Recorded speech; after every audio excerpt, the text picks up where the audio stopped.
रसिकलू भाई हम ललित नारायण झा हरिहरपुरिया अखन हम अपना गांव शंभू सदा हरिहरपुर खोइच भाराई शंभू सदा हरिहरपुर दृश्य हम देखा रहल छी। शंभू सदा दुर्गा पूजा के अष्टमी तिथि छै, बहुत भीड़ छै आ रौदा तनाहिते छै, रौदा बहुत जोर छै। शंभू सदा मेला में तो बुझियो कि हालत खराब भ रहल शंभू सदा हम अहाँ सबके मेलो के दृश्य देखा दै छी। खोइच भरऽ के कार्यक्रम चलि रहल छै, देखियौ महिला सबके कतेक भीड़ छै, भीड़ उमड़ल छै माताजी के दरबार में। सब गोटे खोइच भरऽ लेल आयल छथिन। देखियौ इम्हर मनिहारी के दुकान छै लागल, बाजार छै, माय बहिन सबके सामान कीनऽ के लेल भीड़ बहुत ज्यादा छै। देखिए रहल छियै हालत व्यवस्था, लेकिन एते भीड़ के रहितो किनको कोनो दिक्कत नहीं छै, सब काज भ रहल छै समय से, सब चलि रहल छै। अब हम मेला के तरफ जा रहल छियै, देखियौ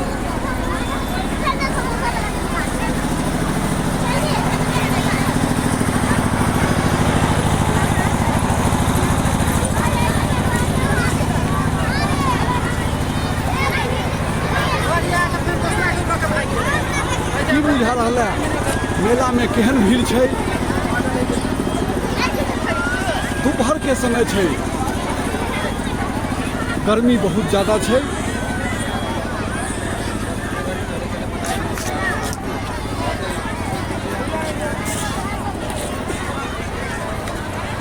दुकान सब बहुत रंग के लागल छै, सब चीज के दुकान छै।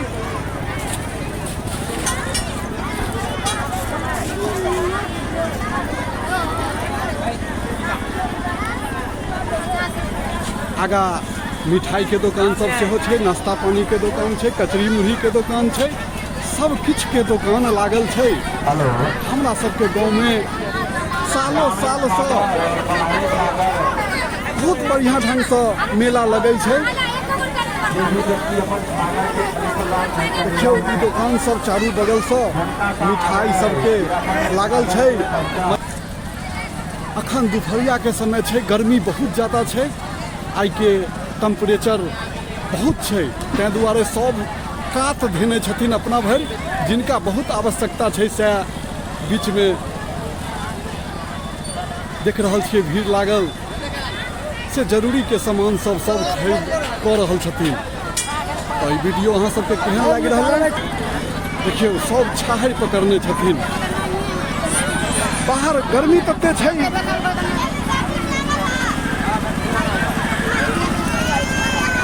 कनिको हिम्मत नहीं होइ छै आधा घंटा रौदा में जाके पसीना से तर बतर सब गोटे भेल छथिन आ छाहरि पकड़ने छथिन।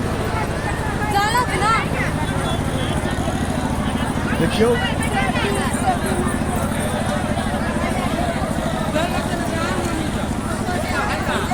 देख लियौ सब व्यवस्था छै गाँव में, एहनो छै।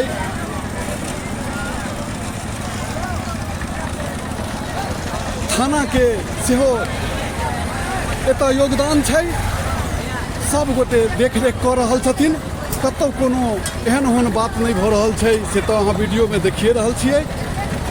आ आगा जे देखै छियै से माँ जगदम्बा स्टेडियम छै, एहिमे फुटबॉल टूर्नामेंट होइ छै।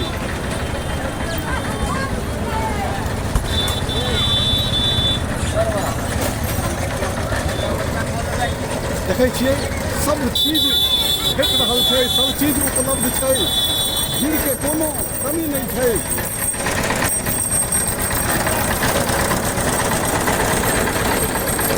धन्यवाद।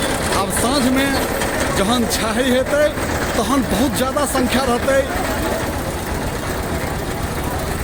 तहन हम वीडियो देखाब। जय मिथिला, जय मैथिली, जय भारत माता, जय हो।